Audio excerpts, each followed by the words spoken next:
ఒక ఫ్రాంచైజీ తీసుకుంటున్నారు చాలామంది. ఆ ఫ్రాంచైజీలో అది నిలబడాలంటే ఫస్ట్ టైలర్స్ మాస్టర్స్ అనేది ఫస్ట్ అప్డేట్ అవ్వాలి. కరెక్ట్. అదే కాకుండా కస్టమర్స్ కూడా అరే ఇది ఒక టెక్నాలజీ అనేది కూడా వాళ్ళు అలవాటు చేసుకోగలుగుతారు. ఇప్పుడు అర్బన్ క్లాస్, స్విగ్గీ, జొమాటోలు ఎలా అయితే మనం అలవాటు చేసుకున్నామో ఎందుకు రన్ టైలర్ని అలవాటు చేసుకోకూడదు?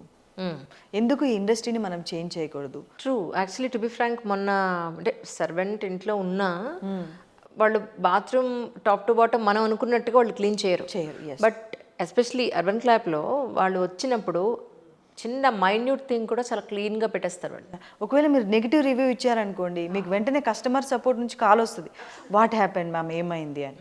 అట్లీస్ట్ మనకు ఆ భరోసా అన్నా ఉంది. ఇప్పుడు ఒక అర్బన్ క్లాప్ని నమ్మి మనము తెలియని వ్యక్తిని ఇంట్లో పెడుతున్నాము వాష్రూమ్స్ క్లీన్ చేయడానికి.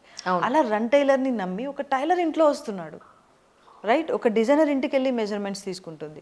సో ఈ విధంగా ఒక కార్పొరేట్ కంపెనీగా మార్చాలనేది నా లక్ష్యం. ఇందులో ఎన్నో ఎదురు దెబ్బలు తిన్నాను నేను కూడా.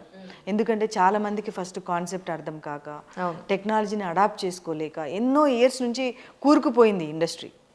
దాన్ని బయటకు తీయాలంటే మనం యుద్ధమే చేయాలి, చాలా కష్టపడాలి కూడా.